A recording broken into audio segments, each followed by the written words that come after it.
Hey, guess what time it is, class? It's science time. Now take out your notes and let's get learning. Hey, class, welcome back. It's been a while here, hasn't it? I really miss seeing all of you. Hopefully, all of you are doing well and are just ready to learn. And let me just also, before we get started, I know that some of you may be kind of concerned as to whether or not you're going to be prepared for college. And if you're planning on taking a chemistry course, because of this whole quarantine thing that's going on, whether or not you're going to be getting the adequate amount of education in order to do well as you enter into your college career. And let me just assure you, yes, you are. You're going to do fine. Keep in mind that a lot of students who end up taking their first year of chemistry at the college level, they've only had 1 year of chemistry. And you guys have had a lot more and have done a lot more than what most other students have ever done. So you will be just fine. So unfortunately, if we don't meet up again and we're just taking the courses through here, you have enough knowledge, background, and experiences, and hopefully you still have all of your notes here too. If not, let me know. But you have the resources and the means to do very well and be very successful. So try to put that, if that thought has crossed your mind here, try to ease your mind here a bit and know that you guys are going to be okay. Okay? So, on that note, let's go ahead and get started with this lesson here. And this is where we left off last time. And so, it's one thing that's going to be easy, and it's a common thing that often happens with this, is you're going to have a confusion between reaction rates and rate law, or sometimes what they call rate constants. Even though they are all related, they're not the same thing.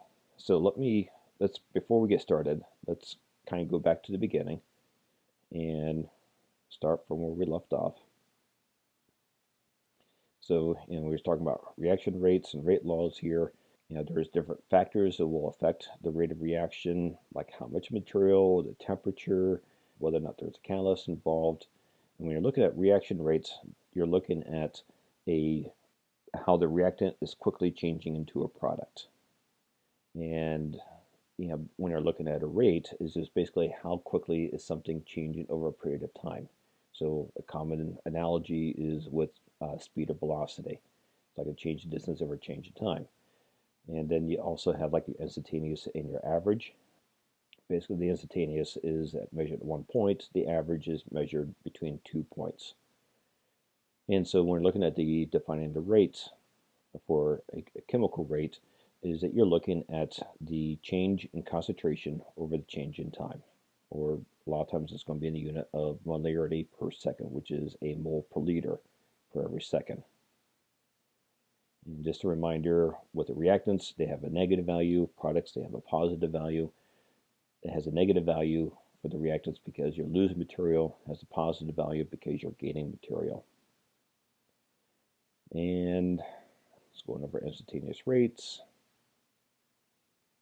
And finding out the rates here. And then also looking at the reaction rates in stoichiometry. If you remember using the coefficient numbers, if you can find out what is concentration 1, you can find out the concentration of the other substances. Kind of goes back to the doing stoichiometry problems. But now we're going to be getting into something a little bit different. And this might be a bit of a stretch. And it's not the easiest thing to do, especially when I don't have a classroom full of students looking at me and be able to talk to me while I'm going over this here. But let's do our best. And if you have any questions on this stuff, let me know. So getting into what's called rate laws. So each reaction has its own equation that expresses its rate as a function of the concentration of the involved species, or as you're looking at the reactants, products, and catalysts. In general, rates of reactions increase as concentration increase, and it kind of makes common sense here. If you increase the concentration, the more material you have, you're going to be speeding up the reaction. And this is because you're increasing the amount of collisions which are taking place between the reactants. The overall concentration dependence of a reaction is given in a rate law or rate expression. And for the kind of the simple rate law is the rate of reaction is equal to some constant value times the concentration of one of your reactants raised to some n power times the reactant of another reactant raised to a certain power here. So in other words, if you have two reactants, you're going to have A and B. And then you have these exponent values here, which we'll talk about here just real briefly here. So if you have three reactants, you're going to have A, B, and C. And if you only have one reactant, for example, if it's going through decomposition, you'll just have A. So A and B are your reactant concentrations, again, usually measured in molarity. So whenever you see square brackets, that's read as concentration of A and concentration of B. The exponents are the reaction orders with respect to the specific reactants.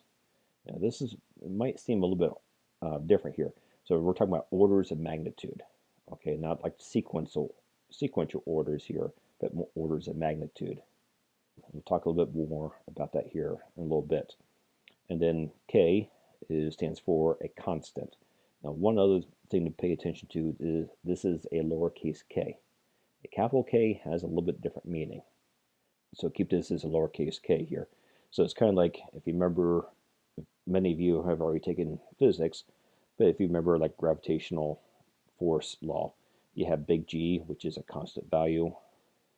And so same thing in chemistry, there are some values which are constants. Now the thing is, depending upon the chemicals, this constant value will change. And then the overall reaction order is the sum of the reaction orders. In other words, like M plus N.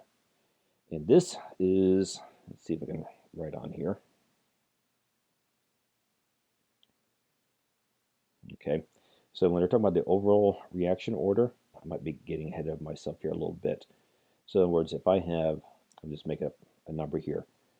If I have 2 to the second power, and I'm multiplying it to 2 to the third power, okay, that's equal to 2 to the fifth power. You see what happened here is that if I take these exponent numbers here, my 2 and 3, if I add these two numbers together, I get to the fifth power, and this number will remain the same here. So 2 to the second times 2 to the third is the same thing as 2 to the fifth power. So that's what they're talking about here, the overall reaction order. I'll talk a little bit more about that here in a little bit, but I think I may have gotten ahead of myself a little bit. So rate laws, rate constants, and reaction orders are determined experimentally. And this is one of the key things here, is that this is experimentally. This is not something where you necessarily look into a book and find out what is that value. It's not like in, looking up the periodic table and finding out the mass of a substance, or looking in physics, what is the coefficient of friction, or something along those lines here. So these have to be determined experimentally. So the order of a reactant is not generally related to its stoichiometric coefficient and a balanced chemical equation. So in other words, I might have a reaction such as this, like fluorine and chlorine dioxide producing this compound here. Even though I have a coefficient 2 for the chlorine dioxide, in this case here, it's actually a 1. Okay, it's to the first order. So in this case here, the coefficient numbers do not matter within this equation. Later on, when we get into equilibrium reactions, it does matter. So it's another one of those things where it kind of gets a little bit confusing here. But for now, for the rate laws, you're only looking at the reactants, and these exponent numbers are determined experimentally. So you have to look at data to figure out what those values are. So a rate law shows a relationship between the reaction rate and the concentration of reactants. So the exponents tell the order of the reaction with respect to each reactant. Since the rate law is, like in this case here, the rate is equal to some constant value times the concentration of ammonium times the concentration of nitrate. The reaction is a first order for the ammonium and also a first order for the nitrite. And so we'll talk about, how do you go about figuring it out if it's a first order. But the fact that technically there's a 1 here and a 1 here, both of these are first order reactions. Okay, so by looking at the changes in concentration, so you start off at the very beginning here, you have a large amount of reactants. You have all reactants, but you have no products. Okay, as soon as the reaction goes on here, the amount of your reactants is going to be dropping, but at the same time, your products is going to be increasing. So at any one point in time, you can then determine what is the concentration of one in relationship to the other one. So in other words, if I can find out how much of my reactant I have, I can also figure out how much of my product. So whatever rate that this is dropping is going to have a direct influence as to how quickly is the product being produced. So, and by changing either by changing the concentration or waiting over a period of time, the reaction is going to be changing, but then you can also still find the relationship between the reactant to the product. Hopefully that makes sense here. Now, this is how you go about determining the reaction order. So if you compare experiments 1 and 2, so let's take a look at the setup here. We have ammonium and nitrates making nitrogen and water. All right, so, and like I said, this has to be done experimentally, and typically it's done in a very sequential type of order, where you're changing all the variable, or I'm sorry, you're maintaining all the variables except for one. So you're only changing one thing here and see what is the effect of changing that one value. And this is very similar to, if you remember when we did the iodine clock reaction. That was when we did that last year in Chem 1. You may have seen it also when we were setting it for Chem 1 this year. But if you vary the amount of the reactants, it would then affect how quickly will the reaction take place when it goes from clear to a nearly blue-black color. And by changing different values here, different concentrations, it will affect how quickly would that reaction take place. And so sometimes you're increase or decrease the concentration of one and see how it would affect. If you change something else, you'll see what the effect was. So like in this case, you have these two reactants. You have your ammonium and you have your nitrite. Okay, so if you look at the first experiment, you have this amount of ammonium, you have this amount of nitrite, and then you recorded how long did the reaction take. So in other words, you're figuring out the reaction rate. And then if you notice here, during the second experiment, this remained the same. So the nitrate remained the same, but the ammonium was doubled. Okay, so when you doubled the concentration, look what happened to the reaction. It went from 5.4 times 10 to the negative 7 molarity per second to 10.8 times 10 to the negative 7. The reaction has doubled. Okay, and then if you double again, the reaction would double between these two right here. So 10.8 to 21.5. And then if you notice here, we would return to 0.2. And then we end up increasing the concentration of these two from 0.2 to 0.0202. Actually, I'm sorry, we decreased the concentration of it. And you can see that it had basically no effect to us. And the same thing for the other ones here. So these will remain the same, but these were, you drop the concentration, we're then increasing concentration here, and seeing what type of effect does it have on that. Okay, so just by looking between 1 and 2, one thing to notice here is that when these two remain constant, but then this was doubled, as you can see here, the reaction here has been doubled.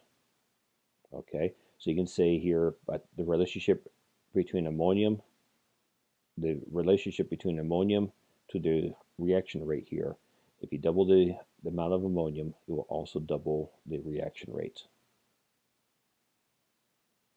All right, now, if you look down here towards the bottom, you look between 5 and 6. So in these two, the concentrations remain the same. But now, if you look at these two, it went from 0.0404 to 0.0808. In other words, you doubled these two, but you kept these two constant. So by doubling the concentration of this, if you look at the reaction rate, basically it has about doubled. Sometimes it may not be exactly here, but it's pretty close to being doubled. So again, we can say by changing the concentration of nitrite, if you double the concentration, you're also going to double the reaction rate.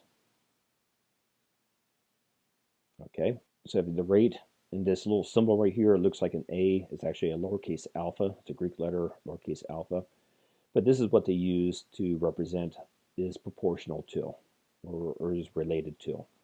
So it's kind of like an equal sign, but they're just saying it's related to it. So the rate is in proportional to the ammonium. Okay, so in other words, the rate of reaction is taking place has a direct relationship to the ammonium. At the same time, too, we can also say the same thing with the nitrite, is that the rate of reaction is in proportion to the concentration of nitrite. There is a direct relationship between those two. So again, if you go back to these two, if you double these two, the ammonium, you double the reaction. If you double the nitrite, you double the reaction. So that's the reason why the rate is related to both the ammonium and also to the nitrate. So therefore, there is a direct relationship between the products of the ammonium and also to the nitrate. Or, technically speaking here, the rate is equal to some constant times the concentration of ammonium times the concentration of nitrate. And the value of K here, this is what has to be determined experimentally. And the same thing with the quotients here. So the equation here is called a rate law, and the K is some constant value. And it's going to depend upon the substances that you're using. So we'll figure that out here in a little bit. All right, so how to determine the reaction order, basically determine the exponents. So the way this has to be done, again, is through experimentation. Now, typically, they are in orders here. So you can have a 0th order, first order, second order, third order. It goes on and on here. You can also have negative and fractional ones here, typically like a half. But these tend to be not as common, and also for simplicity, we're going to be ignoring these other ones here. They're not, yeah, they happen so infrequently here, you might as well almost ignore this part of it. But there are other orders that can also be related to. So now getting into how to go about calculating the rate orders for a single substance. Okay, so rate 2 over rate 1. In other words, you're taking a ratio of the rates, and then concentration 2, concentration 1. Now, what is 1 and what is 2? Which one is 1 and which one is 2? Really does not matter. Okay, typically you're going to set it up so that you're always going to have a large number, some value over 1, either 1 or something greater than 1. But you just want to make sure that if you put the larger, that these two are related to each other and these two are related to each other. Okay, so when we do some example problems, I'll show that to you here.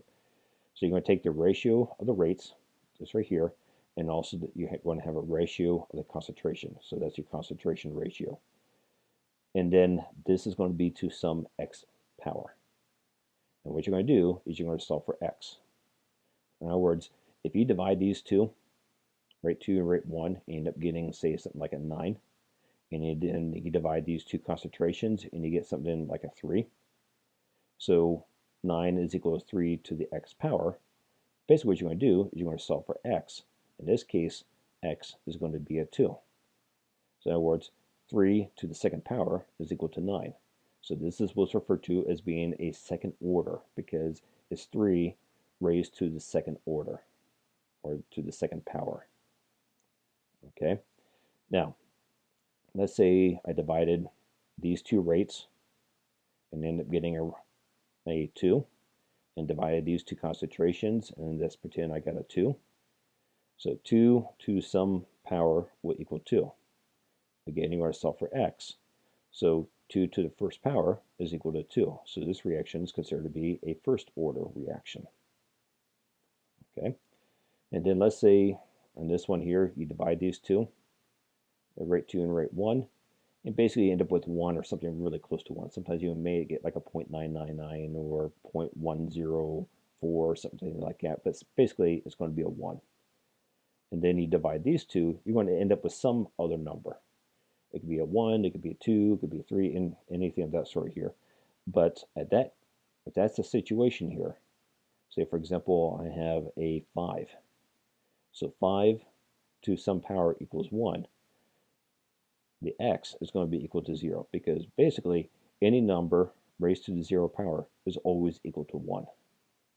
So this is referred to as being a 0 order. Sometimes you might even hear it called a 0th order with a th at the end of it. Okay, so when you're looking at a 0th order, the change in concentration has no effect on the reaction rate.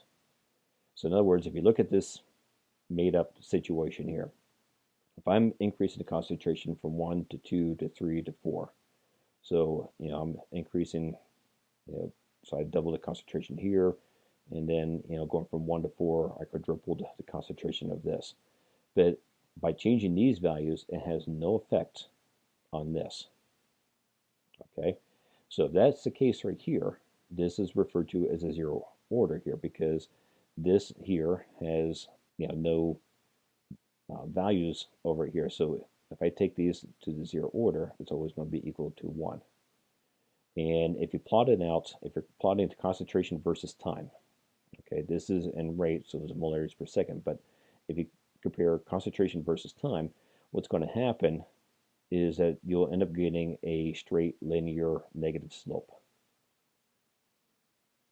Now, another thing with the 0 order is that the units of K, the rate constant, is going to be in molarity per second.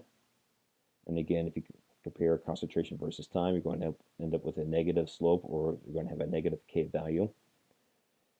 Now, we get into what's called differential and integrated rate laws. The rate, in other words, the rate of reaction here is a change in concentration over the constant change in time here, which is also going to be equal to some constant value times the concentration of A to the 0 power. Now, to the 0 power is going to make A become 1. So K to the first power, or K times 1, is just going to be K. Now, integrated rate laws, you can also take this a little bit further here and look at the concentration, and whatever was your initial concentration, and then minus a constant times time. So one thing which is kind of unique about this is that you can actually determine at what time will it have a certain type of concentration. And if you remember, again, going back to that iodine clock reaction, is that by changing the concentration, in other words, if I change the initial concentration of this, you can actually calculate what time will that reaction take place. And if you remember, like some of the videos I've shown here where people had the reactions sync to music. And because if you know when certain beats of music are going to be occurring here, if they know that time, they can set this experiment up here by changing the concentration. They can also change the time when that reaction will take place. Ready for first experiment.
on practical purposes.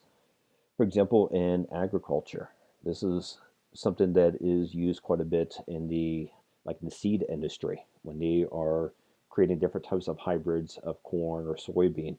Is that you will have for example, a corn, and at a certain point they have to introduce a modify part of its genome, and so they actually have the rate of reaction, which in this case is the rate of germination of the corn, down so precisely that within a matter of minutes they know exactly what this corn is going to be doing.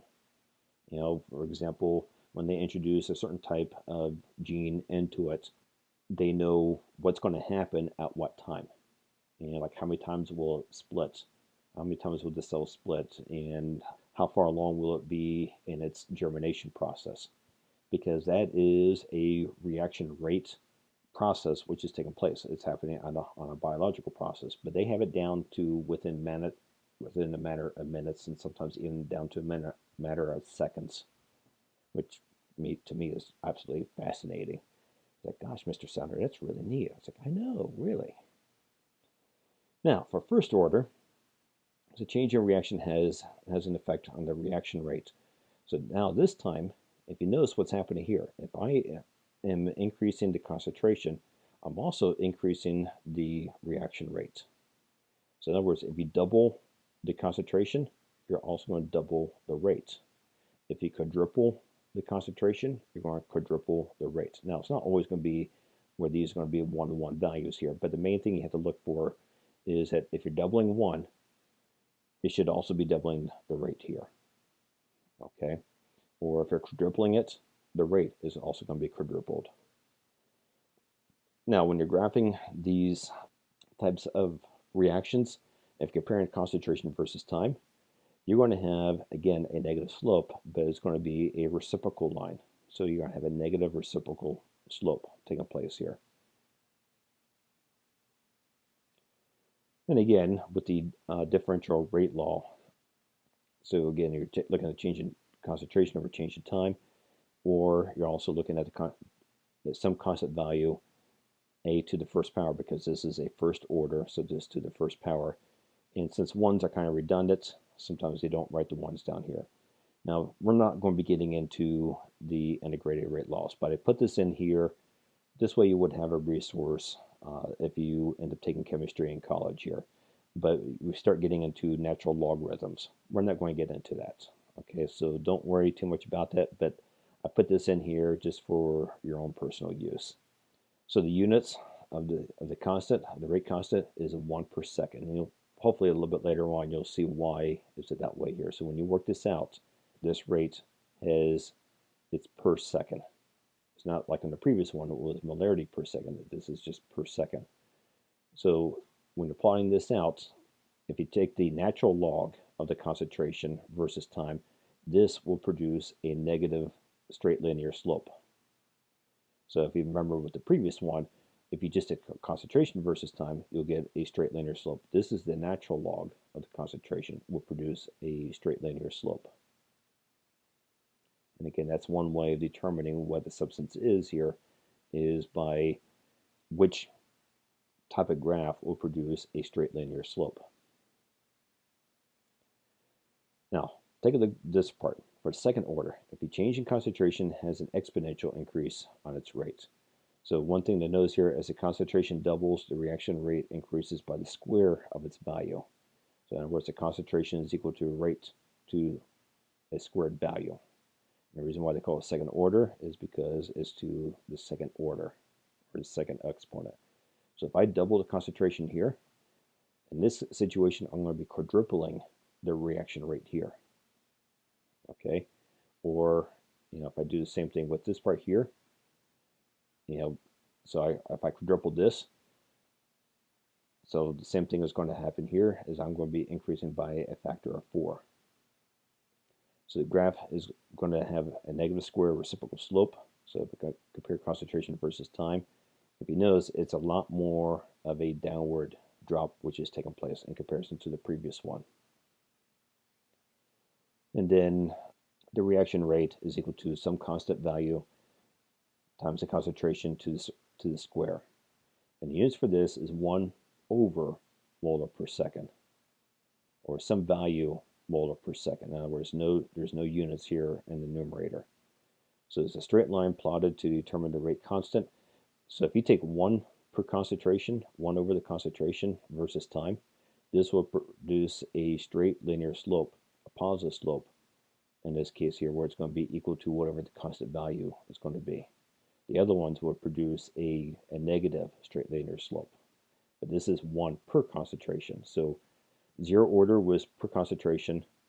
First order was to the natural log of the concentration. Second order is 1 per concentration, will produce a straight linear slope. So for the overall reaction order, basically what you're doing is you're taking m plus n plus, if you have a third one there, it'd be plus O. So however many reactants you have, you're just adding all those values together here. So total sum of the exponent values, so if it's a 0 order, the rate is equal to some constant times a to the 0 power. A to the 0 is a 1. So basically, k times 1 is just going to be k. And so the units that you're measuring, the molarity per time, is just the k value. And the units that you will have here is a molarity per second, or it could be molarities per minutes, per hour. Basically, some concentration over a unit of time. For first order, you have a constant to the concentration raised to the first power. And since ones are kind of redundant, so sometimes we just write it out this way here, k times the concentration of A. And in this case here, you're taking the constant times the molarity. And when this happens here, the units becomes 1 per second or per minute or 1 over per hour. For the second order, you're going to have, this is for the total reaction here. You can have, if you only have one reactant, it could be a to the second power. Or if you have two reactants and they're both to the first order, overall, even though this is to the first order and this is to the first order, overall, this is the second order. Or you might even have something like this here where this is to the first order, this is to the first order, this is to the 0 power. So basically you're taking 1 plus 1 plus 0. So it's still going to be to the second order. So the units for this here would be the value for k times molarity squared. And the units for this is going to be 1 over meters per second, or 1 over meter. I'm sorry, not meters. I'm thinking physics here, I'm sorry. 1 over molarity times second, or 1 over molarity times minutes, or per hour. And then even if we have like a third power, it'd be a constant a to the cube. It could be something to the second. If you have two reactants, one to the second, the other one's to the first, or first and second. Or if you have three reactants, it would be 1, 1, and 1. If you have four reactants, it would be 1, 1, 1, and a 0. Basically, as long as it adds up total of all the reactants adds up to be 3, then it's going to be to the third order. And the units for that is going to be 1 over molar squared second, or 1 over molar squared minutes. And you can also, this technically could go on almost indefinitely, but it tends to be pretty rare. But basically, it's your constant times the concentration raised to whatever power. So whatever power this is, if this was a 5, this would be to the 5th order. And the same thing with this down here. And then to find out the units for this, it would be a molarity raised to the power of a negative n to the negative 1, s to the negative 1. In other words, when it's to the negative value, you're actually taking the reciprocal of that. In other words, all of this, let me see if I can write this here. This, when you write it out like this, basically this means 1 over, and you're going to have the molarity. And so if this is to the 5th power, to the 5th order, so this would be 5 minus 1, so this would be to the 4th per, not per, I'm sorry, times seconds. Okay. Now, this slide, actually, you saw this on some of the other previous slides, at least most of the information on here. But I'm just leaving this on here just for your own personal reference. Hopefully this may be helpful for you if you end up taking college chemistry. And so just kind of hold on to this. So let's do some examples here. And what I'm going to do is read these off. And I'm going to do the first two, and then I'm going to have you do the other two, and then answer the questions for those two. So consider the initial rate data for the reaction.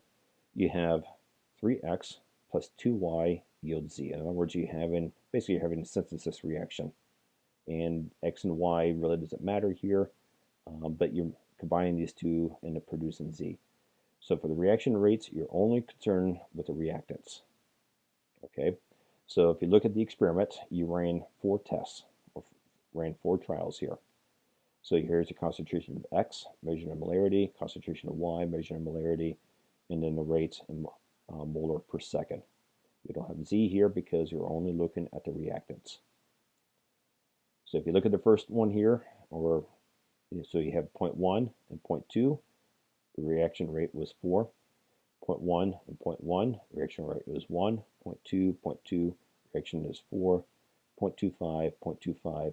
You're going to figure this one out. What is this? Okay.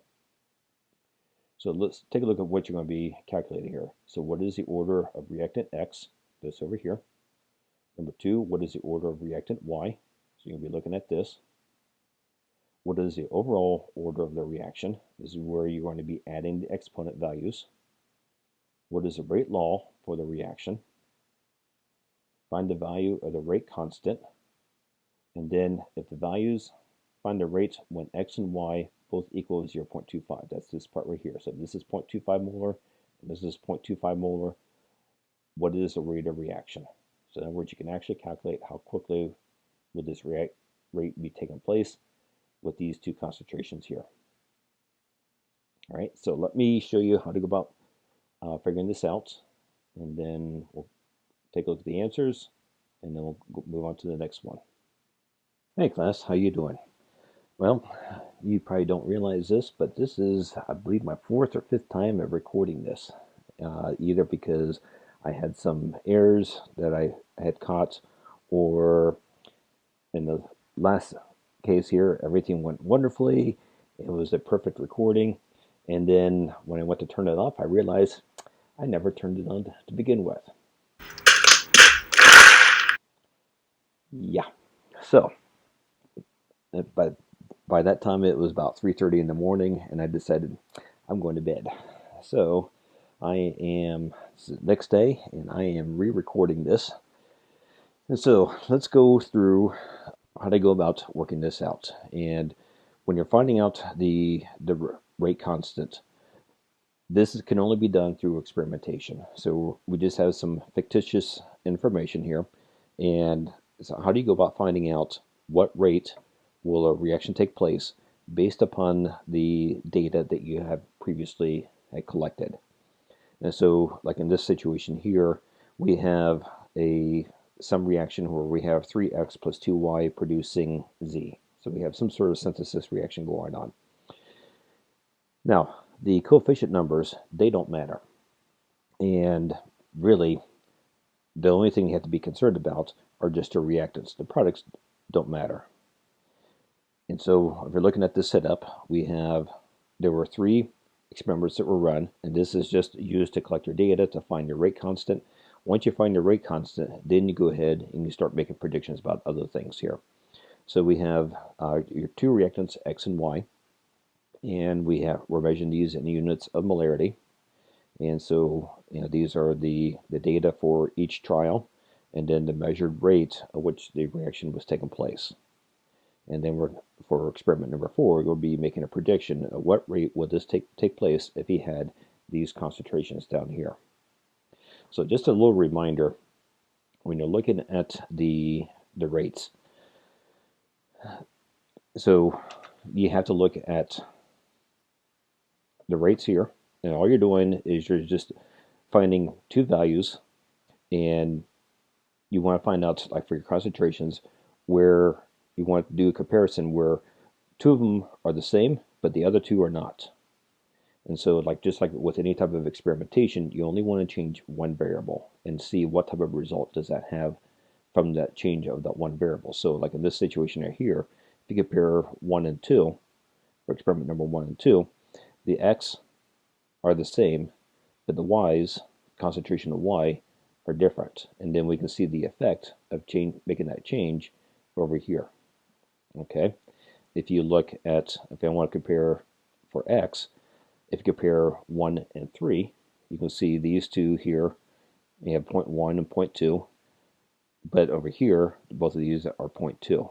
So these two will remain as a constant. The x variable is what's being changed, and from that, we're seeing what type of effect does it have on the rate.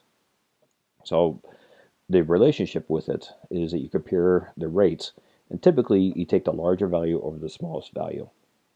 And then you do the same thing with your concentration, and so you put the one value over the other one, and you're trying to solve for x. So when we're talking about, like, in this situation here, if you compare 1 and 2, experiment number 1, experiment number 2, this value here is larger than this one here. So experiment 1 has a larger value than experiment number 2. So I'm going to put experiment number 1 over experiment number 2. And in some cases, it's not always that way here, but typically you just want to have the larger value on top and smaller value on the bottom. But also you want to keep the same experiment in the numerator and the denominator here. So if this is experiment 2, this is also going to be experiment 2. If this is, and this will be experiment 1, this will be experiment 1. You have another one where you may have experiment number 1 over here, then this has to be experiment number 1, and experiment number 4, this has to be experiment number 4. And all you're doing is just finding the ratio between the rates and the ratio between the concentrations, and you're trying to solve for the value of x. And so if you're getting a ratio, and say you end up getting a value of 9, and this ratio right here, you end up getting a value of 3, and then you're trying to solve for x. So 3 to the second power would equal 9. So therefore, if it's a 2, this will be referred to as a second order reaction. And these numbers won't always be whole numbers. A lot of times they'll be pretty close to it. And you may end up with something, maybe not 9, but maybe like 8.98. So, you might have to round it up. Or you may have some other numbers here. So if you have kind of two unusual numbers that are not close to being whole numbers, a lot of times just kind of play around with this. Try a 0. Is it close to this? Is this a 1? Take this to the first power. Is it close to this? Is it to the second? Take this to the second power. Is it close to this? So if you ever end up with values where they look a little bit odd, just play around with x to see how close it is to get to this. Just, also the same thing with this scenario down here, is that the concentration of this came out to be 10 and my ratio was 1. In this case here, x would have to be 0. So any number to the 0 power is always equal to 1. So this would be a 0 order reaction. Okay, so let's do some examples. And at first, when you see these, sometimes they can be a little bit confusing here, but they do take a little bit of time to work them out, but they're not too bad really. So let's take a look at the first example here. So we have our data, and we're trying to solve for what is the order of reactant X, what is the order of reactant Y, what is the overall order of the reaction, what is the rate law for the reaction, find the values for the rate constant, and then also if the find the rate when X and Y are both 0.25 molar. So we're trying to solve for experiment number 4 down here. Okay. Now, one other thing too is that when you're looking at this information on here, it may be a little bit different than what was in the notes. I found a couple of errors and a couple of things I also wanted to change. So you might have a little bit of discrepancy if you go back to the note presentations, where some of this data here may be a little bit different. And so I didn't feel like going back and re-record the instructional part of it here. So just keep in mind here, this information may be a little bit different on the note section of the presentation. But the handouts that you end up receiving and what you see here should all be the same. All right, so for the first one, what is the rate order for reactant X? And so we need to find where X is changing, but the Y remains the same. So if you look, between 1 and 2, well, here's 0.1 and 2 and 1, so that one won't work. If you look between experiment 1 and 3, I have 0.1 and 0.2, and here I have where these two are the same. Now I can't use these two here because both of these are changing. I can't use experiment 2 and 3 because X is changing and also Y is changing. I only want one variable to be changing. Okay, so we're going to be using number 1 and number 3. So what I'm going to do, just to make things a little bit easier, I'm going to put a circle here for 1, and a circle here for 3, and I also want to look at the rates of these two. Because in the previous videos, I found out where sometimes I end up getting lost and end up taking the data from the wrong place. So that's the reason why I'm marking this, and I'm using a blue pen to recognize that. I'm not too sure if you can see that too well on the screen or not. Now I don't think I have enough room over here to work this out, so I'm going to put this up over here. So for number 1, okay, so we have, I want the larger value over the smaller one. So if you look at this, I have 0.1, 0.2, 4, and 4. So this does not really matter here, but I want to put the 0.2 over the 0.1. So I'm going to put experiment number 3 over experiment number 1. Okay, so for the first one here, I have the, let's see, what is it here? I'm going to do the rates here first. So I'm going to do 4.0 molar per second over 4.0 molars per second is equal to, and then, so experiment number 4 over experiment number 1, and same thing over here.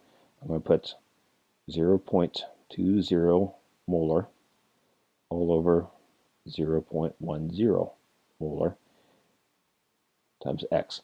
So the ratio of these two to the x power should equal this over here. Now, this information here, better not use a calculator on this one. I saw some of you trying to reach for the calculator. Don't you do that. So 4 divided by 4, this is going to give you a ratio of 1. Now, molar per second over molar per second is a unitless value, so we don't have to worry about units on this. Same thing with this. We have 0.2 over 0.1. Better not use a calculator.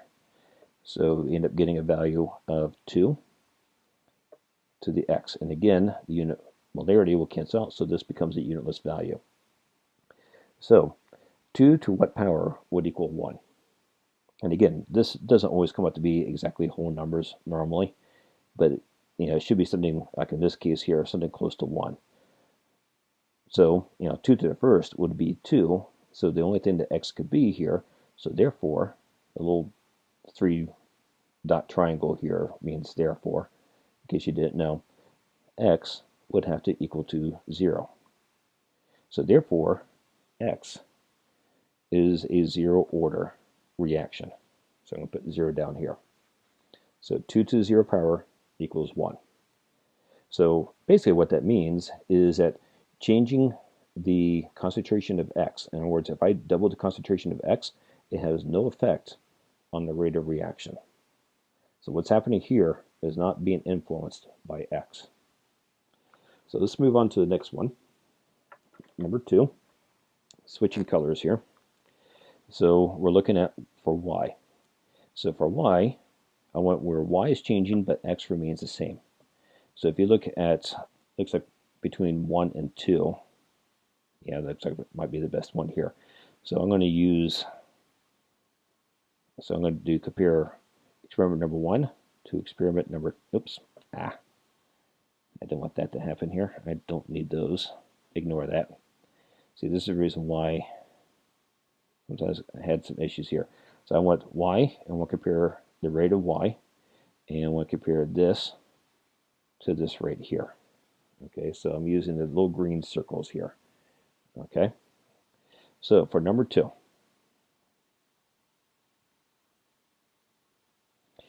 and again, I want to put the larger over the smaller. So if you look at this setup, I have where 0.2 is larger than 0.1, and even over here for the rates, it's the same thing here. But So I'm going to put experiment number 1 over experiment number 2.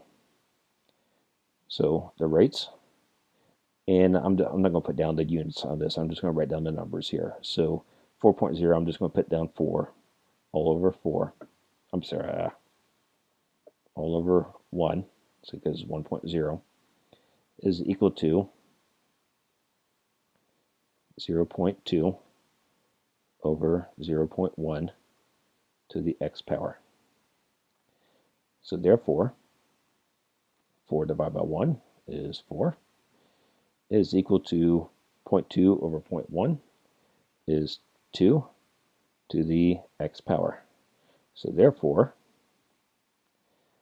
so what would it take in order for 2 to equal 4? So x would have to be equal to 2. Now we put it this way here.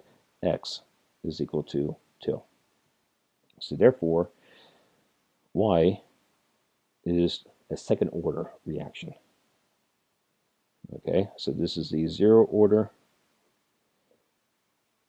and this is a second order reaction. All right, so what is the overall order of the reaction? Well, basically we're taking 0 plus 2.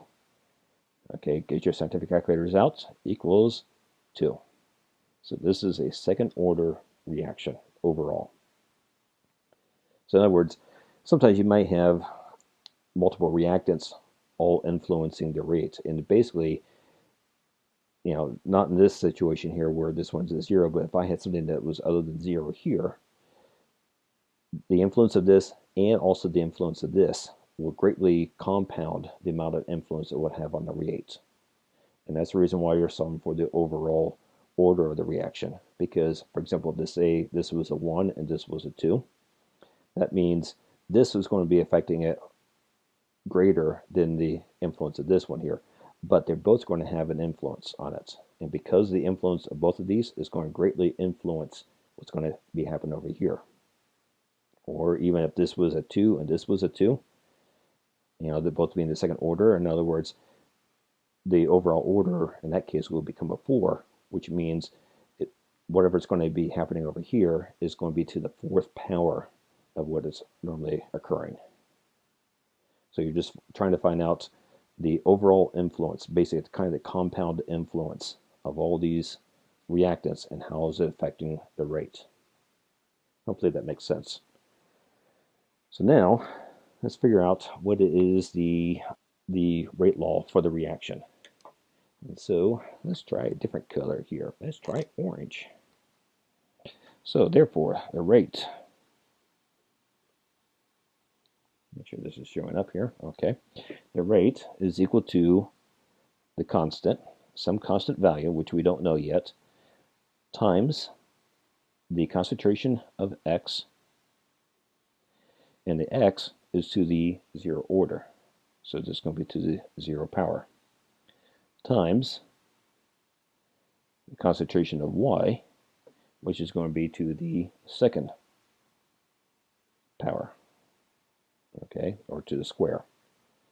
So this is basically the equation here. Now, because X is to 0, sometimes we can ignore that. We can actually just write out where constant is equal to concentration of Y squared. That would also work as well. So either way, I'm going to leave that in here just so, hopefully this will be notes for, hopefully all of you will end up taking this in college here.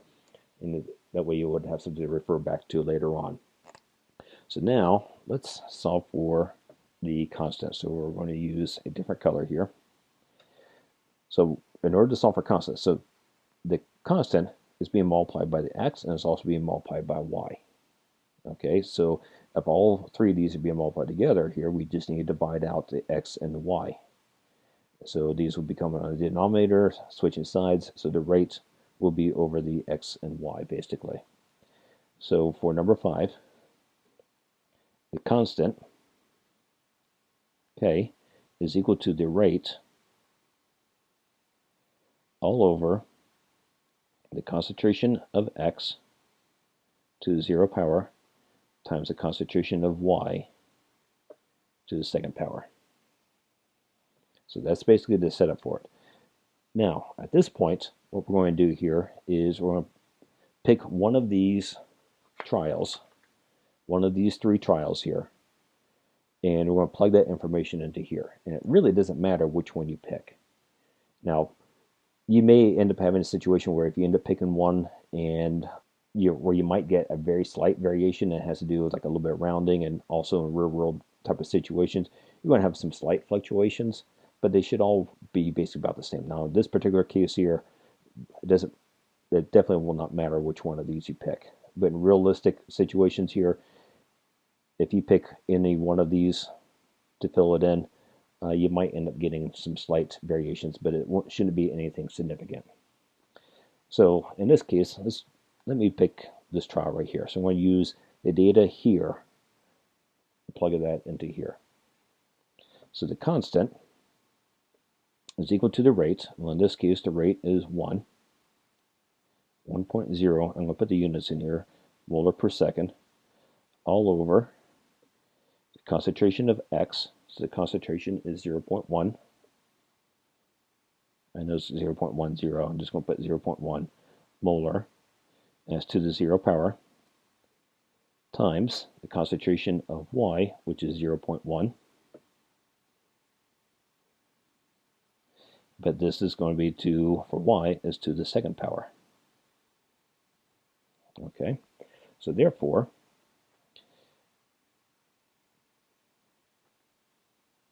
when you work this out, so you're going to take 1, divide by, well, 0.1 to the 0 power is basically just going to become 1. So we can actually just kind of ignore that part of it here. Okay, but so basically we're just taking 1 divided by 0.1 squared, or in other words, we're taking 1 divided by 0.1 divided by 0.1. And if you do that, you end up with 100. Now, for the units for this, I'm going to put this over here. So this one over here is a unit of a molar per second. Okay, over here, because this right here, because this is a 0, this molar is not going to factor into it.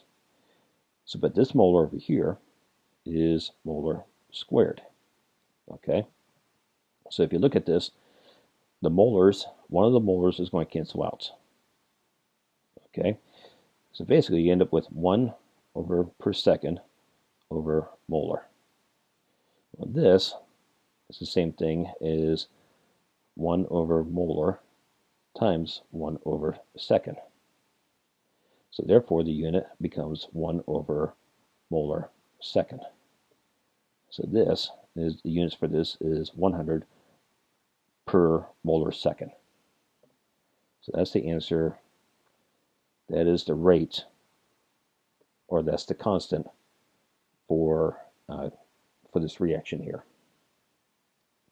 Now, because this constant, this is kind of like the constant, like gravitational law constant, or any number of different types of constants here. But this particular reaction is going to be following this constant right here. So that's what this value is going to be right here. So now, since we solve for K, we can use this equation now to make a prediction about experiment number 4. So let's go ahead and do that. So for number 6, so what we're going to do here is that the rate, I'm going to put this underneath here, so this is for number 6. The rate is equal to the constant. So basically, I'm just rewriting this equation up here. It's equal to the constant, which is 100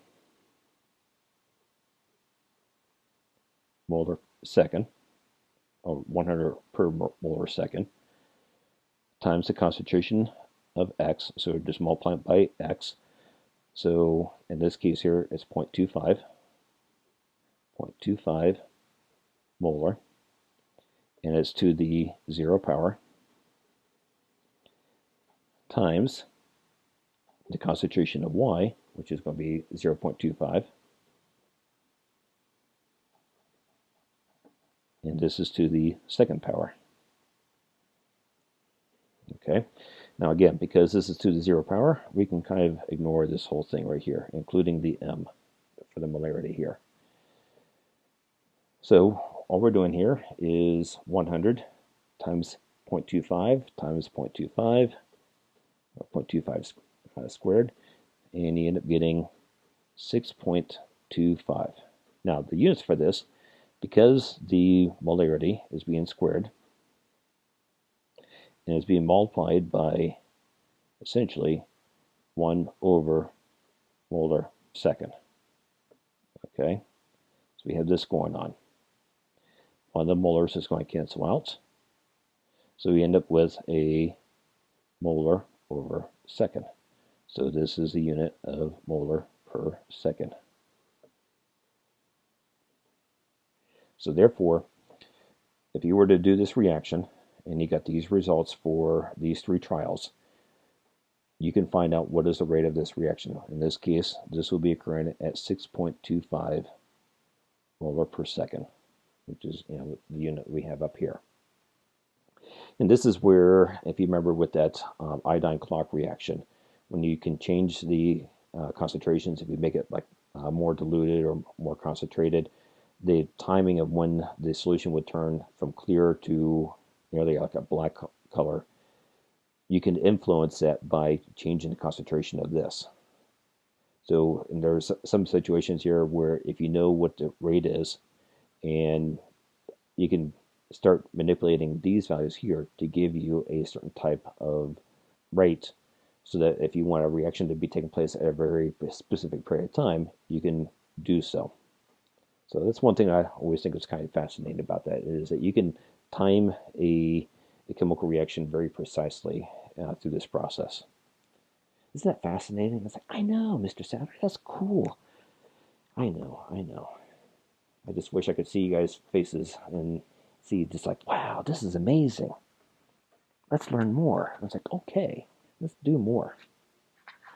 All right, so let's try the second trial here. All right, consider the reaction below.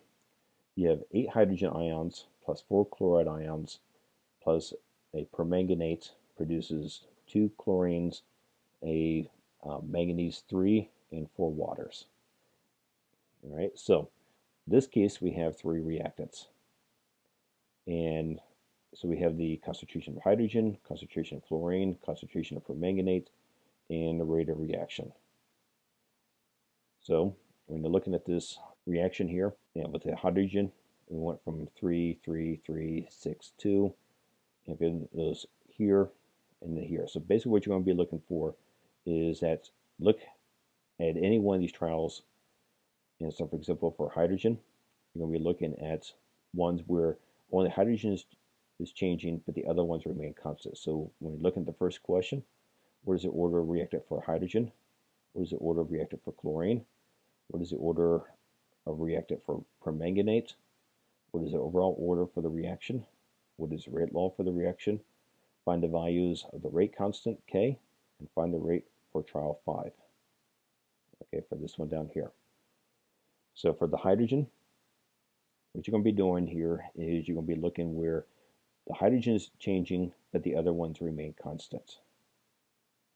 Okay, so let's go through and work this one out. As you see, the stack of papers I have beside my desk here, of all the mistakes I've made and all the other writings I've done. All right, for the second trial, this time we have 3 reactants, and we're producing these 3 products over here. Now, again, you don't have hydrogen or ions that exist by themselves here. These are going to be attached to something else here. For example, if you have H positive, that could be like hydrochloric acid, it could be sulfuric acid. If you have a chloride by itself, that could be like a sodium chloride, or some sort of permanganate. It could be like a sodium permanganate. So, but these are the things which are actively reacting here to produce these products over here. So really all we're concerned about is the concentration of these ions here. So we have hydrogen, chloride, and permanganate. So we have these solutions over here. There were 4 tests that were done, and we're making a prediction about the 5th one. So by manipulating the concentrations over here, and then basically take this concentration of your hydrogen, this concentration of the chloride, this concentration of permanganate, you mix them all together, and this was how quickly the reaction took place. And so you end up changing one of the variables, and then you measure how long did it take for that reaction to take place. So you're just making some sort of changes and recording what's happening over here. So when you're doing this one here, we're doing the same thing. We're going to find out what is the order of the reactants for the hydrogen, for the chloride, and the permanganate, these three down here. What is the overall order of the reactions, or we're going to be taking the sum of all of these. What is the rate law for the reaction? So we'll just write out the equation for that reaction. And then what is the constant? So we'll be sum for K, and then we'll be making a prediction about number 5 here. Okay. So let's start off. I have a feeling I'm not going to have enough room, but I might have to write some of it up here. So for the hydrogen ion, and let's find where the hydrogen ion is changing. So if you look over here, we can't use number 5 here because that's incomplete. So all these are 3 except for this last one down here. So we're definitely going to have to use experiment number 4. So if you look at this one here, we have 0.014 and 0.004. So I need I need a different concentration for the hydrogen, but I need these two to be the same. So if you look up here, experiment number 1. So what we're going to do is we're going to compare, let's see, trial number 4 to trial number 1, and I also want to look at these rates over here. Okay, so identified what 2 trials I have to be looking at. Then I want to put the larger one over the smaller one. Now, if you look at the scientific notations, it may look like it's like, oh, okay, this number is larger than this one here, but this is scientific notation. This is to the -8, and this is to the -7. So technically, this number is bigger than this number. So be careful. That's a common mistake that's often done with this. So this rate is larger than this one here, and also this concentration is larger than this one here. So I'm going to put down the results of number 4 over the results for number 1. So let's go ahead and work this one out. So for number 1, let's see if you can see that. Okay. So for number 1, so I'm going to put number 4. So we're going to put the rate first. So I have 1.8 times 10 to the -7. I'm not going to worry about the units. All over 2.25 times 10 to the -8.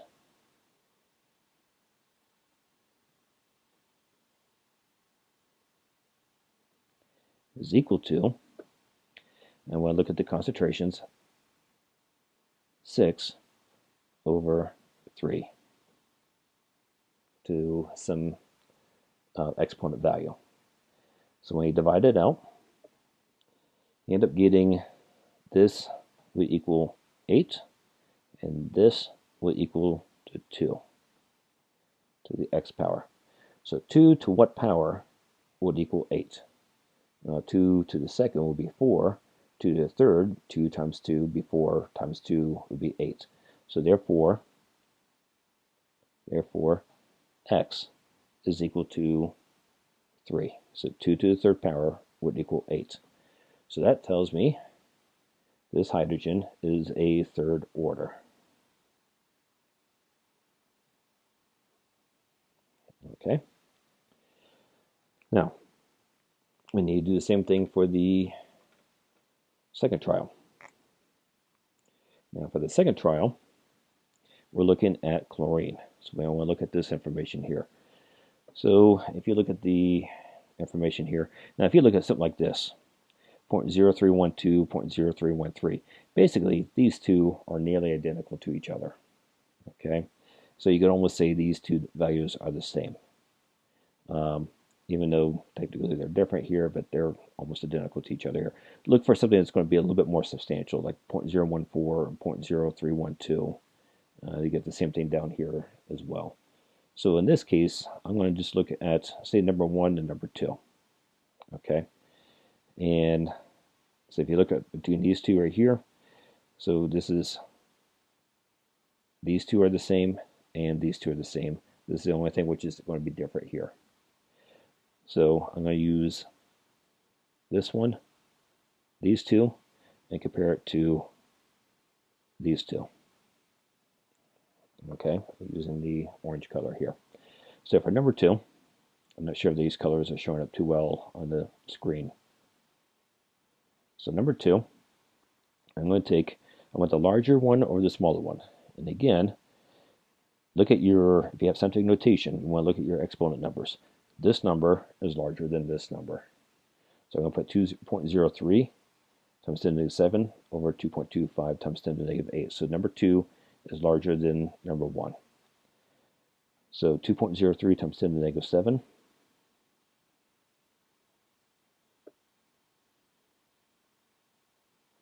all over 2.25 times 10 to the negative 8.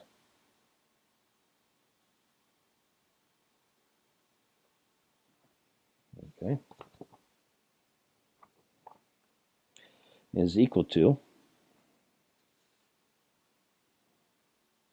let's see here, 0.0312 all over 0.0104 to the x power. So when you divide these out, when you divide these two, end up getting 9.02 is equal to, and when I divide these two out right here, basically end up with 3 to the x power. So if you look at this, take 3 to whatever power to basically equal 9. So in this case right here, basically is going to be equal to 2. We're pretty close to being 2 here. So therefore, the chloride is going to be to the second order. Okay. Now, it's not always going to be in this type of situation here where it's going to be like 3, 2, where it's always going to be a declining thing here. Sometimes it's going to be increasing, sometimes it's going to be a random. It just so happens to be, looks like right now in sequential order. We won't know for certain until we do the next one. Now, let's do the same thing for the permanganate. I want where the permanganate is going to be different. So if you look at all of these, this is the only one where I have 0.02, so I'm definitely going to have to use this one here. Now, if I look at that, I have 0.0313 and 3 over here. And if I look, these two right here are basically the same thing. Even though they're just slightly different, it's rather insignificant. So it looks like experiment number 2, and I'm going to be comparing it to number 3 here. So I'm going to be looking at these 2 bits of information here. Okay, using, again, I don't know if you can see that screen or not. So for number 3, now I need to find out which one is larger. Now both of these are to the negative 7. So I want to look at these right here, 2.03. So this is going to be larger than this one. The same thing over here. This is larger than this one. So experiment 2 over experiment 3. So 2.03 times 10 to the negative 7.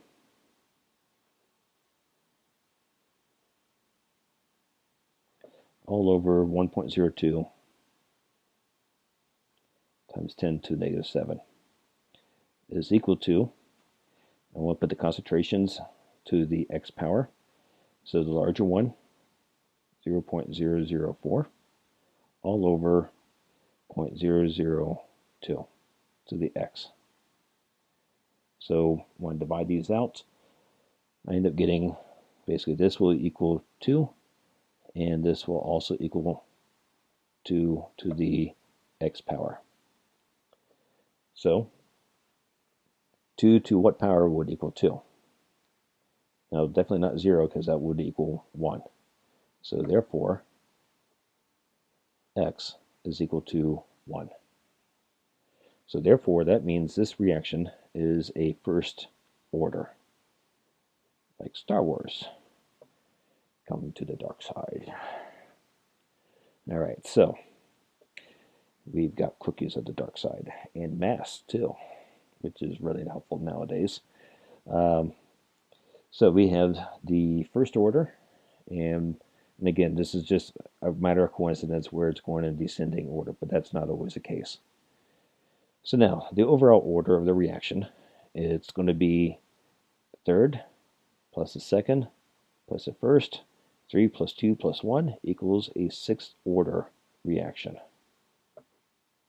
So overall, this reaction is going to be acting as though as a sixth order reaction here, which means that the rate of reaction here is going to be acting as though it's to the sixth order of whatever the concentration is over here, because each one of these is going to be like a cumulative effect onto this rate. All right, so now let's take a look at the rate law. So what will the equation look like when you set this up, knowing these orders, or basically the powers that these concentrations will need to be raised to? So therefore, the rate is equal to some constant, which we don't know yet, times the concentration of the hydrogen ion to the third power, times the concentration of the chloride, Cl negative 1, raised to the second power, times the concentration of permanganate, MnO4 negative 1, that's to the first power. So that's basically the setup of what the reaction is going to look like when we do number 7, solve for trial number 5. So now we need to solve for what is the constant value. So we just need to pick one of the trials here and plug those values in for here to solve for what is the constant value. All right, so the constant, now all these are being multiplied to constant, so to make constant stand by itself, I need to divide by all these values here. And so I'm going to have rate in the numerator all over the concentration of hydrogen cubed times the concentration of chloride squared times the concentration of permanganate to the first power. So now we're going to plug in the values into it. Actually, I'm going to put that underneath here. So the constant is equal to the rate, and let's pick the first one here. So I'm going to use this information over here. So the rate is 2.25 times 10 to the negative 8.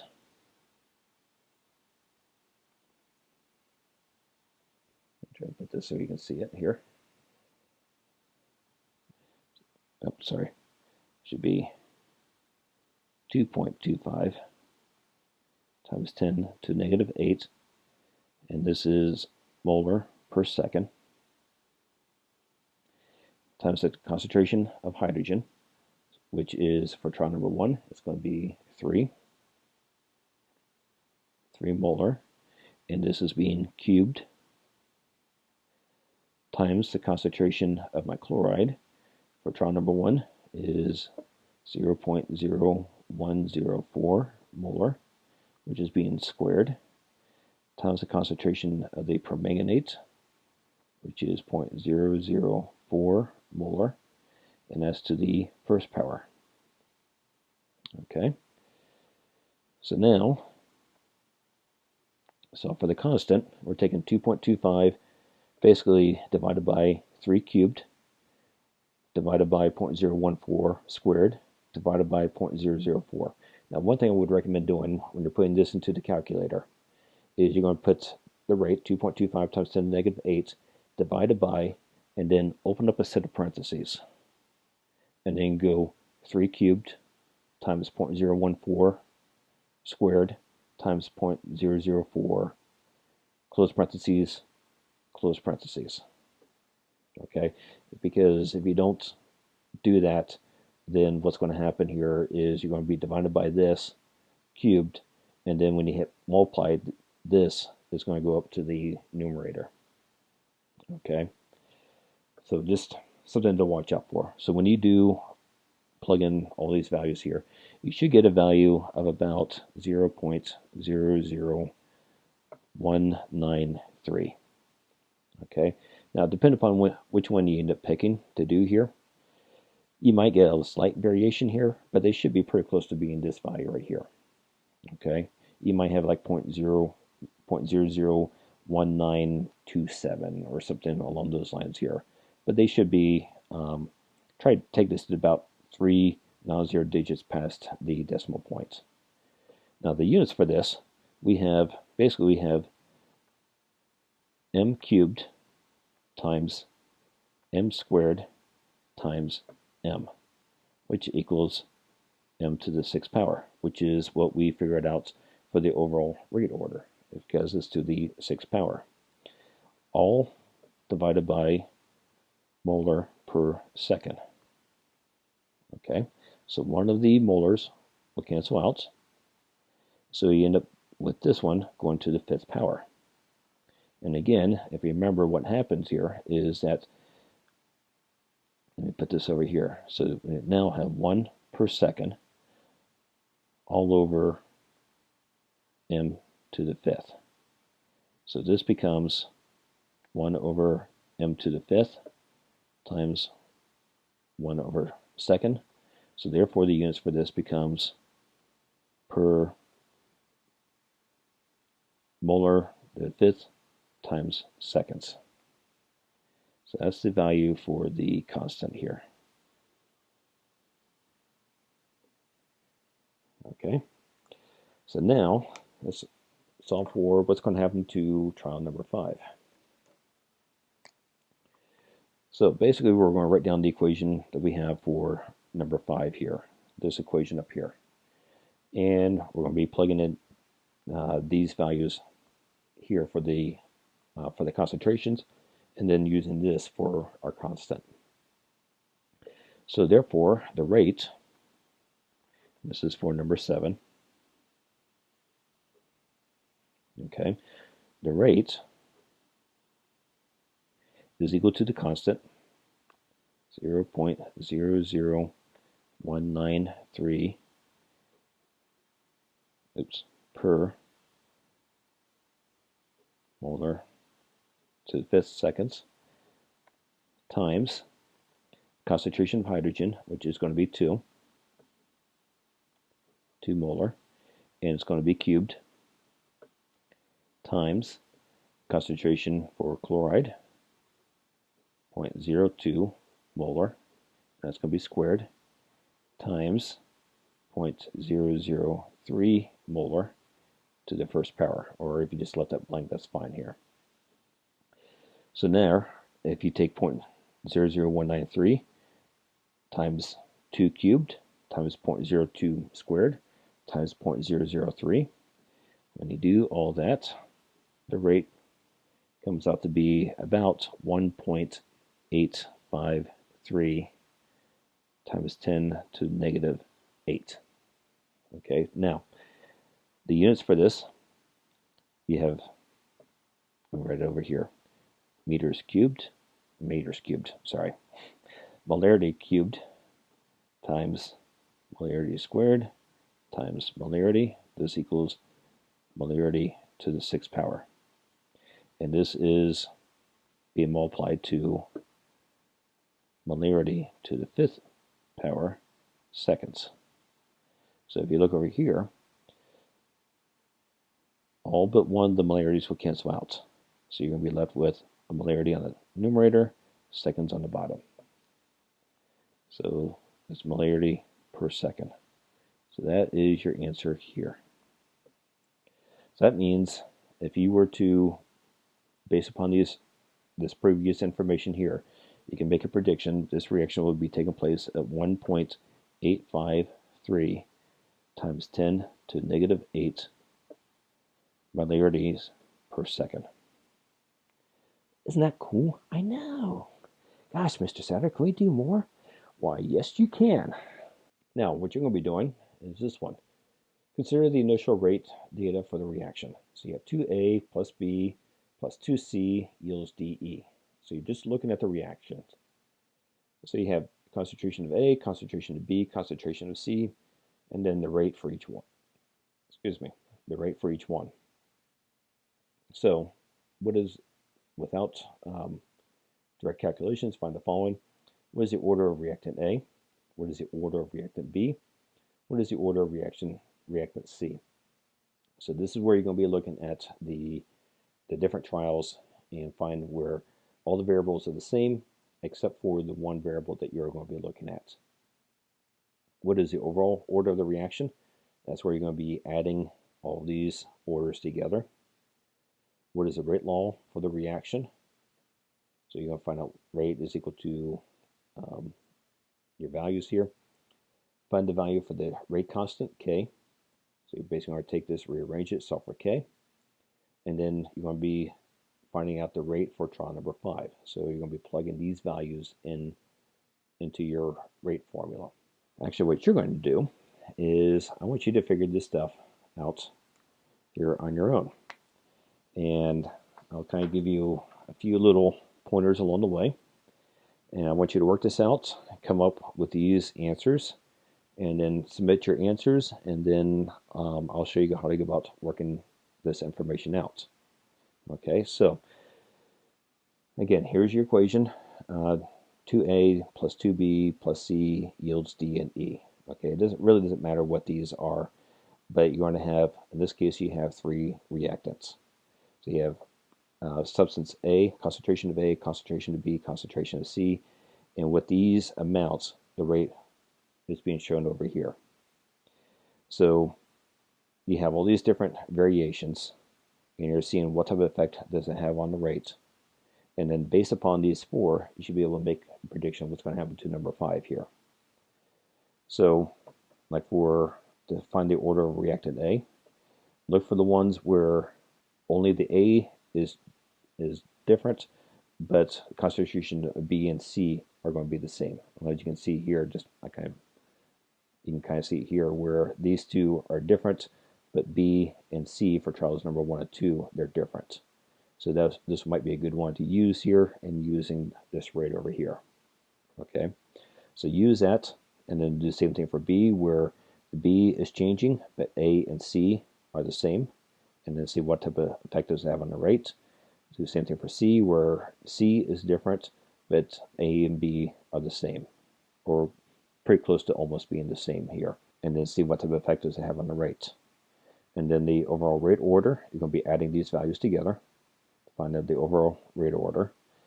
The rate law, this is where you're going to have the rate is equal to some constant, and then times A times B times C, but raised to whatever powers you have over here. And then you're going to take this equation, rearrange it so you're sum for the constant, and then just pick one of these trials. Plug those information into it, and solve for K. And then you're going to take the formula here, basically what you have for number 5, plug whatever K is into the equation, and then also plug in these concentrations, and you should find out what is the rate over here. Now, again, whenever you have something to the 0 power, not only does it basically eliminate the number, but also eliminates that unit. Okay, like on this one right here, one of the previous ones, with the 0 order, not only it got rid of the unit as well. Okay, so give that a try, and if you have any questions, let me know. Good luck. All right, so hopefully you did well. Let's take a look at how do you go about working this one out. All right, so for the first order for the reactant A, I already mentioned here that perhaps the first one will be a good one to use here because B are the same and C are the same, but A is different. So I'm going to use this one and compare these two to these rates right here. All right, so with the first one, I'm going to put this one over here. So for A, now let's find out which one do we want to put over which here. So I'm going to put 2 over 1. So I'm going to take, this is for number 1. So I'm going to take 0.0439 all over 0.0217 is equal to 0.32 all over 0.225 to the x power. So therefore, that equals Basically, 2.02 is equal to 1.42 to the x power. Well, if you do that, 1.42 to the first power would be 1.42. If you try this, if you change this to a 2, basically, if it raises this to the second power, this becomes a 2. So therefore, x is equal to 2. So a is to the second order.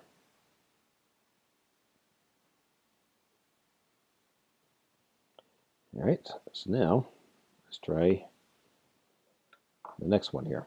So number 2, we're trying to do the same thing, but for b. And let's see here. Looks like number 1 and number 4. Looking at b here. So I'm going to be looking at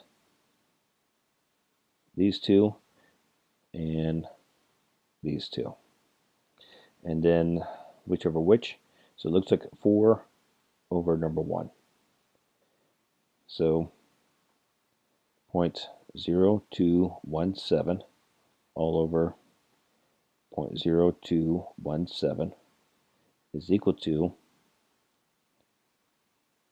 0.6 all over 0.35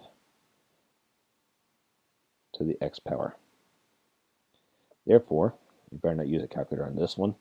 1 is equal to 1.71 to the x power. So 1.71 to what power would equal 1? Everyone together? X is equal to 0. So this is a zero order reaction.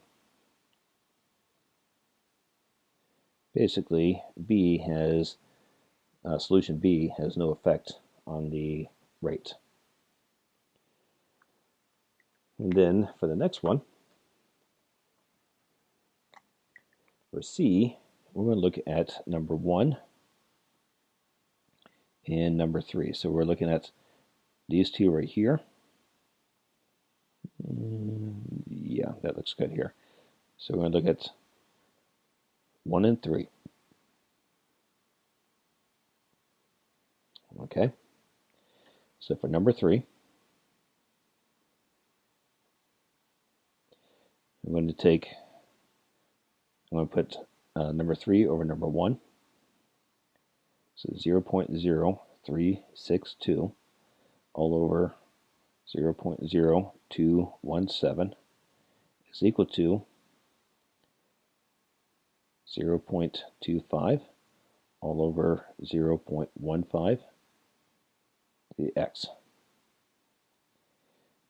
So when you divide it out, you end up getting basically about 1.67 is equal to 1.67 to the x power.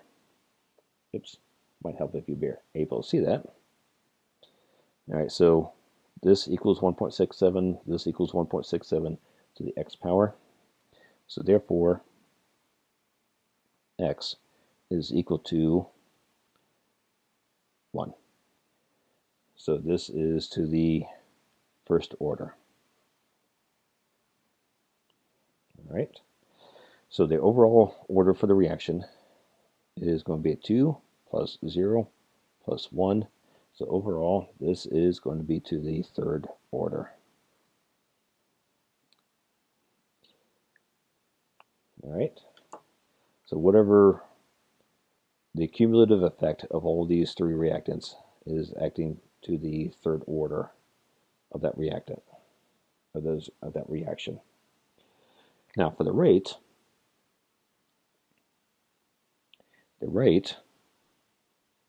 is equal to the constant times the concentration of A to the second order times the concentration of B to the zero order times the concentration of C to the first order. So I'm just using these values over here for these concentrations. So that's basically kind of the working equation. Now we need to figure out what is K. All right, so And all we're going to do is just pick for one of these right here. And again, it really doesn't matter which one you pick. You might get some slight variations, but they shouldn't be anything significant. I don't know. I'll tell you what, let's try this fourth one here because it's fun and it looks nice. Okay, so since all these are all being multiplied to each other, so we need to get these k stand by itself. So we need to divide out a, b, and c in these powers here. So the constant, I'll put number 6 down here. The constant is equal to the rate all over the concentration of A squared times the concentration of B, not sub-zero, to the 0 power times the concentration of C to the first power. Now, because this is to the 0 power, we could almost ignore that, but I'm just going to leave it in here. So K is equal to, so I'm going to use number 4 here as my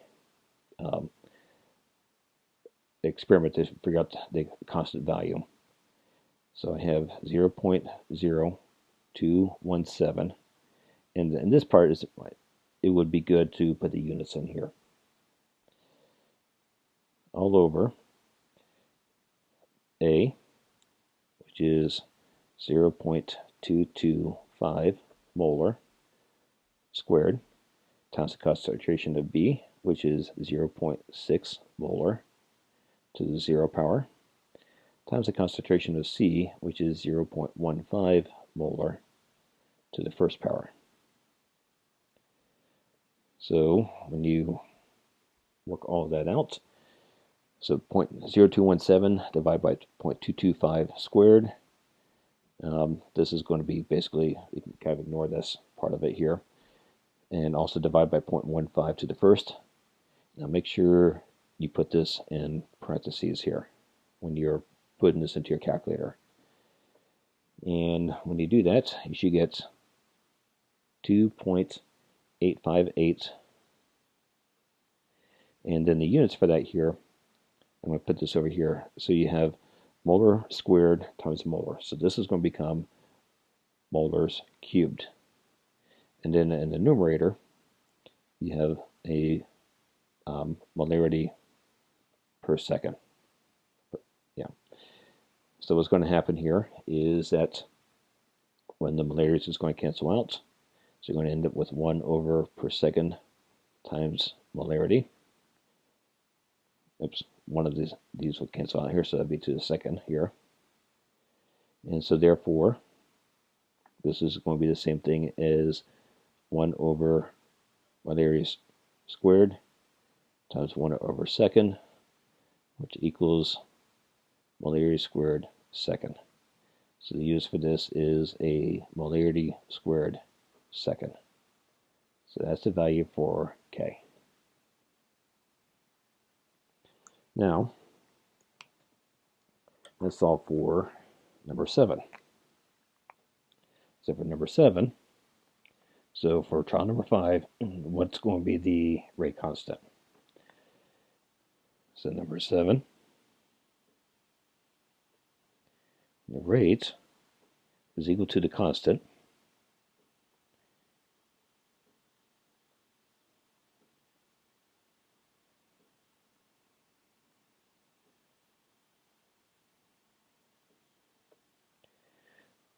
times, basically I'm just kind of following this up here. So I have the value for K, and then value for A, 0.1.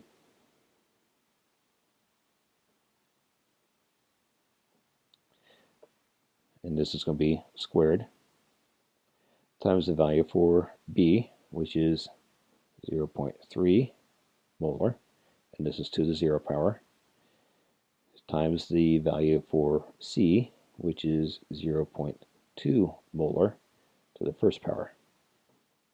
So basically 2.858 times 0.1 squared, and this is to the 0 power, so you can just kind of ignore this part of it here, times 0.2 molar. Okay, so therefore the rate is going to be equal to So if you multiply all that out, you end up with 0.00572. And then the units for that is molar and molar squared. This is going to equal molars cubed. I'm going to put this over here. So you're going to have molars cubed. And then this unit over here is 1 over molar squared second. We multiply to this, which is over 1. All but one of the molarities will cancel out. So you have a molarity in the numerator and seconds in a denominator. So this is molarity per second. So that is your answer for this part of here. So this is 0.00572 molarity per second. Oops, molarity per second. So if you were to do this reaction with these concentrations, this is the rate which this reaction will take place. So hopefully you did well on that one. So let's try the next one. All right, number 4. Consider the reaction below. So we have this reaction here. So you have methyl carbon bromide plus sodium hydroxide, and you got methyl carbon hydroxide and sodium bromide. And so here you have your reactants, your 2 reactants, and then the rate which they are occurring. So what is the order of reactants of methyl carbon bromide? What is the order of the reactants sodium hydroxide? This over here. What is the overall order of reactions? You're going to be adding these 2 values together. What is the rate law for the reaction? Find the value of the rate constant K, and find the rate for experiment 4. So you're going to find out what is this value here.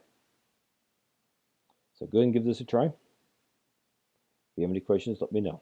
All right, so here's the setup. So this is the last one. So you have methyl carbon bromide, sodium hydroxide, making methyl carbon hydroxide and sodium bromide. And so you only have these 2 reactants over here, and these are the concentrations of them. And then by changing the different variables here, you find out what type of effect does it have on the rate. This might look a little bit different in the note presentation here. I found out there was an error that was on this page. So what you want to do is kind of the same thing with the previous one, is you want to find out what is the rate order for the methyl carbon bromide, what is the order of reactant for sodium hydroxide, what is the overall order of the reaction, what is the rate law, what's the K, the constant value, and then for experiment number 4, what would be the rate constant? What is the rate of reaction for this substance here? All right.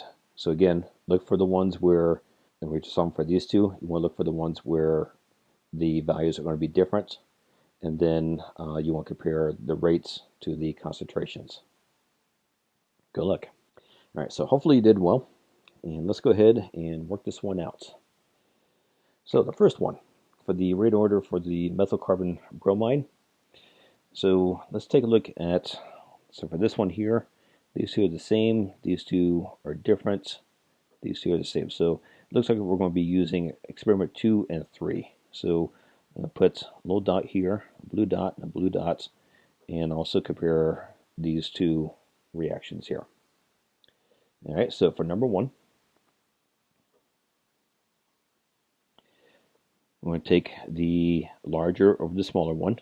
So double check. Okay, they both have the same exponent number. So this is number 3 is larger than number 2. And the same thing over here. It might be confusing where it looks like 5 is greater than 1, but this is the negative second power. This is to the negative first. Okay, so this number is larger than this number here. So we're going to take 8 times 10 to the negative 6 all over 2 times 10 to the negative 6 is equal to 1 times 10 to the negative 1, or you can just put down 0.1. And this is 5 times 10 to the negative second, or 0.05 x. So therefore, we need to divide this out. when you divide these two, you end up getting 4 is equal to, when you divide these two out, you end up getting 2x. So therefore, x is going to be, in order to make 2 equal 4, x would have to be equal to 2. So therefore, this reaction here is a second order reaction. Okay, did you see that? Hopefully you saw that. All right, for number 2. All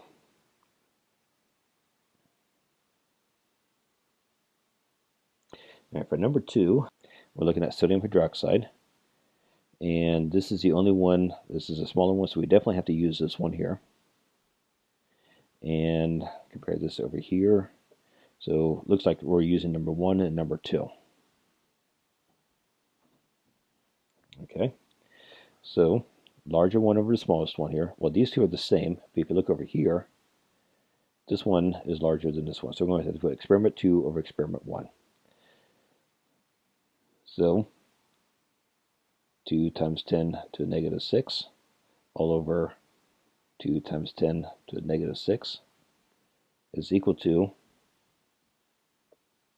okay, experiment number 2, 4 times 10 to the negative second all over 2 times 10 to the negative second to the x power. So therefore, if you divide these out, you're going to end up with 1. And divide these two out, you end up with 2 to the x power. So therefore, 2 to what power would equal 1? So x will have to be a 0 order. So 2 to the 0 would equal 1, because 2 to the first would be 2. All right, so therefore, this is a 0 order reaction. Okay. So what is the overall order of the reaction? Well, that's quite simply 2 plus 0 is equal to 2. So this is a second order reaction. All right, now, what is the rate law for the reaction?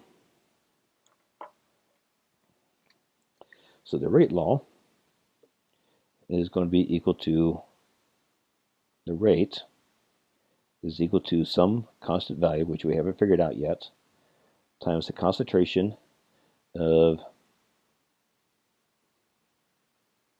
methyl carbon bromide to the second power times the concentration of sodium hydroxide to the 0 power. Okay, so that is basically the setup for this reaction. Now, because again, this is to 0 power, we basically can ignore that part of it. So we can just have this be the equation. So to find the constant,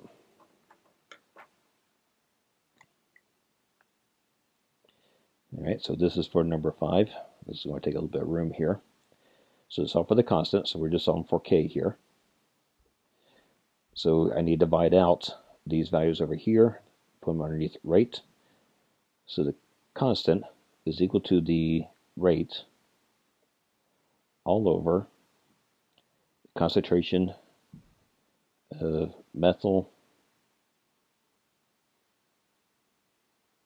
carbon bromide to the second power times the concentration of sodium hydroxide to the 0 power. Again, we can ignore this part of it and just have this be the equation. Okay, so we can possibly eliminate that part if you want to. It may make things a little bit easier here, but I'm just showing what another way of possibly writing out the equation.